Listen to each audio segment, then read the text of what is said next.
हमारे साथ वरिष्ठ कवि डॉक्टर रामदास मिश्र हैं। सर, मैं आपसे जानना चाहूँगा कि हिंदी साहित्य में कुछ मठाधीश हैं, कुछ नियामक हैं जो तय करते हैं कौन सी कविताएं अच्छी हैं, कौन से कहानीकार अच्छे हैं, कौन सी कवित्री अच्छी हैं। और कई बार जो कई अच्छे कहानीकार और बहुत अच्छे कवि हैं वो हाशिए पे होते हैं, और कई बार औसत कवि और कहानीकारों को ये लोग अच्छा बताकर बहुत वो आगे निकल आते हैं और उनकी ही चर्चा हर जगह होती है, हर पत्रिका में, हर संगोष्ठियों में। तो क्या ये परंपरा हिंदी में आप उचित मानते हैं, इस तरह की परंपरा को? आप सही कह रहे हैं और ये बहुत ही अनुचित है। लेकिन ये है, कुछ लोग हैं जो कि एक खास विचारधारा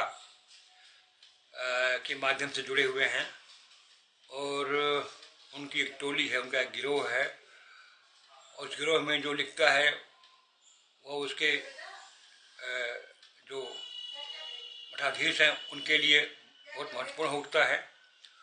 और उनके गिरोह के बाहर जो लोग हैं वो चाहे जितना भी अच्छा लिखें, उन पर उनकी नज़र जाती नहीं है। कुछ लोग ऐसे हैं जो कि विचारधारा के मठाधीश नहीं हैं, बल्कि कुछ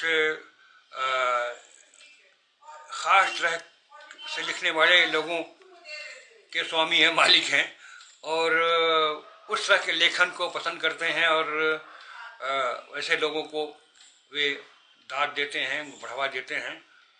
तो उनकी भी अपनी दुनिया है, अपना एक मठ है, उसके बाहर के लोगों को वो पसंद करते भी हो तो जाहिर नहीं करते हैं पसंद करते हैं। अब ये स्थिति है और सही बात है कि इसके नाते कुछ अच्छी रचनाएं फिलहाल जाती हैं हाशिए पर, और फिलहाल कुछ खराब चीज़ें, कुछ खराब सिक्के मार्केट में चल जाते हैं। लेकिन मेरा ख्याल है कि काल के प्रवाह में अच्छी चीज़ें बचती हैं, चाहे आप जितना भी अपने मतलब के अपने अभिप्राय या अपने स्वार्थ के बस किसी को दाद दे दीजिए, किसी को बढ़ावा दे दीजिए, लेकिन अगर चीज़ अच्छी नहीं है तो समय के प्रवाह में चल नहीं पाएगी। ये तय बात है। हिंदी साहित्य की एक पत्रिका है हंस। वहाँ के कई सारे ऐसे कहानीकार हैं, बहुत सारे जिनके लिए ये कहा जाता रहा है कि वो हंस में तो आमतौर पे कई बार कहानी के नाम पे पॉर्न कहानी वो छाप देते हैं। वहाँ छपती रही हैं इस तरह की कहानियाँ जिसमें सेक्स को बहुत बढ़ाकर चढ़ाकर दिखाया जाता है। और ये सारे कहानीकार जो इस तरह की कहानियाँ लिखते हैं वो आमतौर पे गोष्ठियों में और अलग अलग जगहों पे वो प्रमोट होते हैं।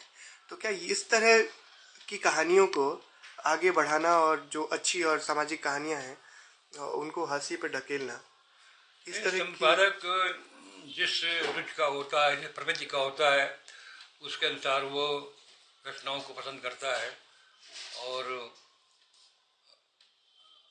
ये अजीब बात है कि कोई संपादक अपने को मार्क्सवादी भी कहता हो और साथ ही साथ वो अश्लीलता को भी प्रसार देता हो। ये अजीब बात है, लेकिन सच्चाई ये देखने में आती है कि ऐसे संपादकों ने अश्लील कहानियों को छापा है, बढ़ावा दिया है। और हिंदी में कहानियाँ ही नहीं, कथाएँ भी ऐसी आई हैं जो नंगे प्रसंगों को परोसती हैं और नंगेपन को परोस करके वे चर्चा में आ जाती हैं। तो लेखकों को भी ये प्रलोभन हो गया है कि नंगा लिखने से हम जल्दी चर्चा में आ जाएंगे, और ख़ास करके महिलाएं जो हैं वे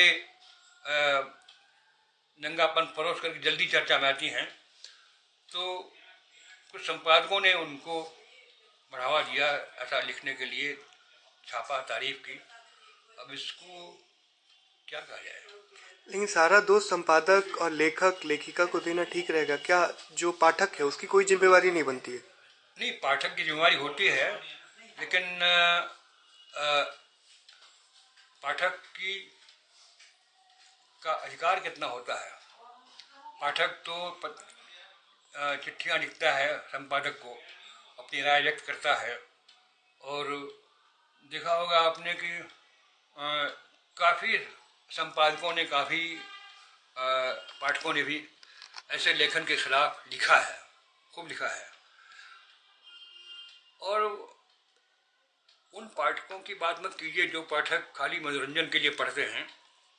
ऐसे पाठक तो पसंद कर सकते हैं ऐसे लेखन को, अश्लील लेखन को, नंगे लेखन को पसंद कर सकते हैं, उनको मज़ा आता है। लेकिन एक जो सही पाठक है, जो कि साहित्य में अपने समय के यथार्थ को चाहता है देखना, जो जिंदगी के मूल्य को देखना चाहता है, जो चाहता है कि जीवन का जो स्वास्थ्य है वो दिखाई पड़े, तो ऐसे पाठकों को ऐसा लेखन पसंद नहीं आता है। लेकिन अब ये ऐसे सारे पाठक अपनी राय व्यक्त कर सकें, ऐसा कोई मोर्चा भी नहीं, कोई मंच भी नहीं है। और वो बहुत से लोग लिखते भी नहीं हैं, केवल अफसोस करके, केवल महसूस करके रह जाते हैं कि ऐसा क्या रहा है। और जब मान लीजिए कि अब मैं ही हूँ, मैं लेखक भी हूँ, पाठक भी हूँ, तो ऐसे लेखन को पसंद नहीं करता हूँ। लेकिन मैं कभी लिखता नहीं हूँ उनके खिलाफ, पत्र के रूप में भी या किसी रूप में भी। तो ऐसे बहुत से लोग हैं जो कि सोचते हैं कि ठीक है, लोग कर रहे हैं, करने दो, क्या किया जाए। अश्लील कहानियां छापने का आरोप एक दो पत्रिकाओं पर है। इसके अलावा दर्जनों ऐसी पत्रिकाएं हैं जो बहुत अच्छी कहानी, कविताएं छाप रहे हैं, लेकिन उनकी स्थिति बाजार में अच्छी नहीं है। बिकती वही पत्रिकाएं जो इस तरह की कहानियां छापती हैं। तो इसका मतलब पाठक की जो रुचि है ऐसी कहानियों में है, अश्लील कहानियों में है। नहीं, ऐसा नहीं है। मैंने कहा ना कि पाठक भी कई तरह के होते हैं, और जो सही पाठक है वो परेशान होता है, वो उद्विग्न होता है ऐसा पढ़ करके। मजा ले सकता है वो भी, लेकिन जब मूल्यांकन करना होगा तो वो ऐसी कहानियों को, ऐसी रचनाओं को पसंद नहीं करेगा, वो अच्छा नहीं लिखेगा। नंगापन देख करके किसी को अच्छा लगना स्वाभाविक है, लेकिन अंततोगत्वा उसका मूल्यांकन जब करेगा वो, तो कहेगा भाई ये क्या चीज़ है। तो अब सारे पाठकों पर दोषारोपण मत कीजिए। दोषारोपण की एक बड़ी वजह यह है कि हंस पर इतने आरोप लगते रहे, फिर भी वो सबसे ज्यादा बिकने वाली पत्रिका में से एक रही है। हाँ, तो खाली यानी ऐसी कहानियां भी इसमें आती रही हैं जो कि अलग तरह की रही, खाली अश्लील नहीं आती रही हैं। और वो एक अपने आप में समग्रता एक अच्छी पत्रिका बन गई थी, विचारों के माध्यम से और रचनाओं के माध्यम से।